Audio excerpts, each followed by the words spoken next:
Je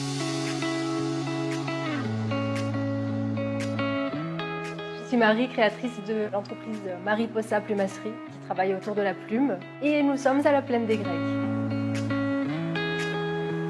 Alors, le métier de plumassier ou plumassière, donc c'est un métier d'art. En fait, on peut tout faire avec la plume. Et le métier de plumassier, c'est de la récolte à la création.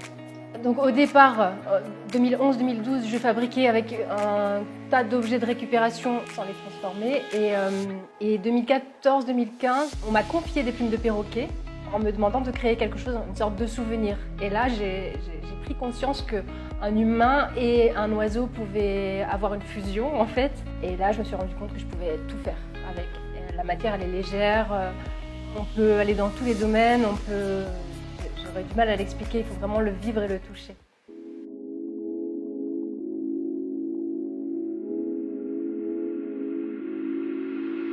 Alors on peut trouver encore dans les musées des créations qui viennent de l'art ancestral, donc des centaines d'années. En fait, l'essor de la plume, c'était dans les années 1800-1900, donc on trouve encore des créations de cette époque-là. Il faut y faire attention parce que c'est un matériau noble et il ne faut pas le contraindre, il ne faut pas le plier. Il y a une durée de vie très longue. Alors à base de plumes, je fabrique dans différentes gammes.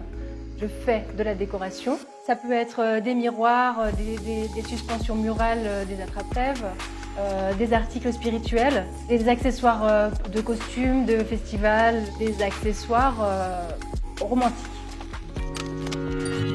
Alors si jamais ce sont des plumes que je récupère moi, je vais les nettoyer, de l'eau, du savon. Là, il va y avoir 3 bains avec eau, savon et ou vinaigre, séchage à l'air libre. Il y a un premier tri que je fais, donc je vais éliminer toutes les plumes qui sont vraiment trop abîmées. Après le séchage, je vais procéder à une congélation d'une nuit. Et puis ensuite, à nouveau un séchage, mais après la congélation, c'est pas mouillé, donc ça va être très rapide. Et à nouveau un tri, un rangement.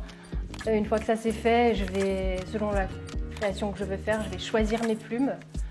Il se peut que je les découpe, que je les frise, que je les lisse, que je les repasse même au fer. Et puis après, la création vraiment, soit en couture, soit en colle. Entre la conception et la création en elle-même, on va pouvoir aller de 30 minutes à 5 heures, 6 heures, voire plus. Donc mes plumes, il va y avoir tout ce qu'on trouve à La Réunion, ça va être du coq, de la poule, de la pintade, les tourtes, j'appelle ça des tourtepis, mais c'est des tourterelles malgaches. On va me donner aussi, il y a des passionnés de perroquets, ou il y a des passionnés qui ont des oiseaux chez eux qui vont récupérer les plumes de mue et on va faire des trocs où ils vont me les donner. Ça c'est pour toutes mes plumes naturelles. Toutes les plumes naturelles d'oiseaux qu'on ne trouve pas ici, je vais travailler avec des particuliers. Alors ça va être France, métropole et Europe. Des gens avec qui je peux communiquer en fait en français et être sûr qu'ils ne vont pas maltraiter des oiseaux pour vendre des plumes, quoi.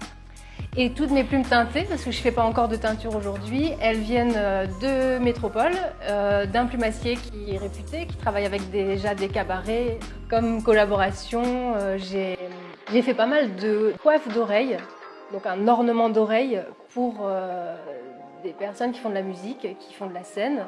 J'ai fait une jarretière aussi pour la gagnante de Marie, la gagnante de l'Amour les Doux, l'année dernière, 2020. Des ensembles cache-tétons, ras du cou et accessoires pour jouer pour les nuits de noces. Les créations sont destinées à tous ceux qui recherchent, pour commencer, de l'authenticité, de l'originalité et tout ça dans la légèreté. C'est vraiment des clients qui vont rechercher quelque chose qui est fait de manière éthique, qui est original, qui représente leur personnalité. On retrouve mes créations sur le marché de Saint-Pierre le samedi matin. On les retrouve aussi au salon de tatouage Divise Inc. à Saint-Joseph, dans la vitrine, ainsi que sur les marchés de créateurs et les faits main de Lille. Pour savoir sur quel marché de créateurs je suis, on va sur mes réseaux sociaux, Instagram et Facebook, en tapant Mariposa Plumasserie. On peut y trouver aussi ma boutique en ligne et me contacter en direct pour des commandes sur mesure et aussi pour venir visiter les showrooms ici à la Plaine des Grecs.